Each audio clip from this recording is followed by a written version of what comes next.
The guest is Minister JBoyce, and of course we're talking about the African American music, the gospel music tradition.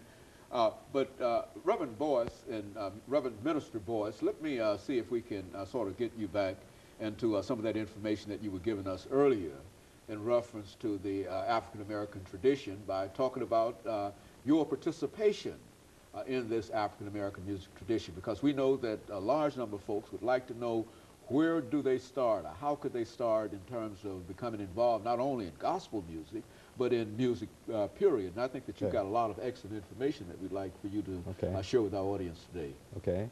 Well, let me lay a foundation when we talk about African gospel music. It really comes from a time when we were enslaved and were not permitted to speak the English language or to read. So what we had was our own languages, but we could not articulate what we really wanted to say because there were so many mixed languages on those plantations.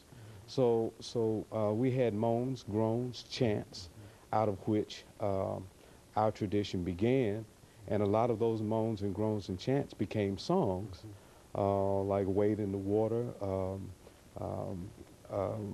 Swing Low, Sweet Chariot. You know, when you start to reflect on those, you're talking about coded language and coded music that reflected the social, economic, political reality in which we were living. Now, when you move into talking about African American music as a genre, you can't talk about it without talking about the root. And it all comes from the same tree. And this is my issue, in that while the spirituals were formulating, you also had the blues formulating.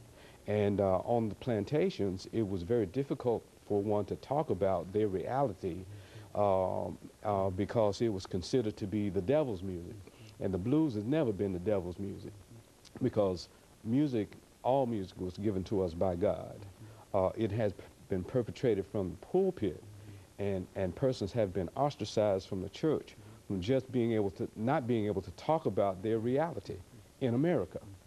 And so what we find is that on the tree, while you had the spirituals on one side, the blues on the other side, then you had your gospel, and then you had you know, jazz and ragtime and all of those things coming up on the same tree. And one of the stories that I wanted to tell was about Scott Joplin, whose father rejected him because he was playing ragtime music. And it was not until he was invited by whites or Europeans to Carnegie Hall that he was acceptable to his father. Received some kind of recognition even from his father. So we ostracize our own family members because of their participation in it.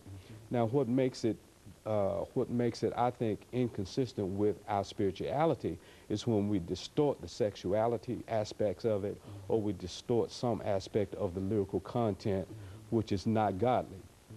The best way I can put that is to say that James Cone came up with a book entitled The Spirituals and the Blues, and his argument as a theologian is that I am a spiritual.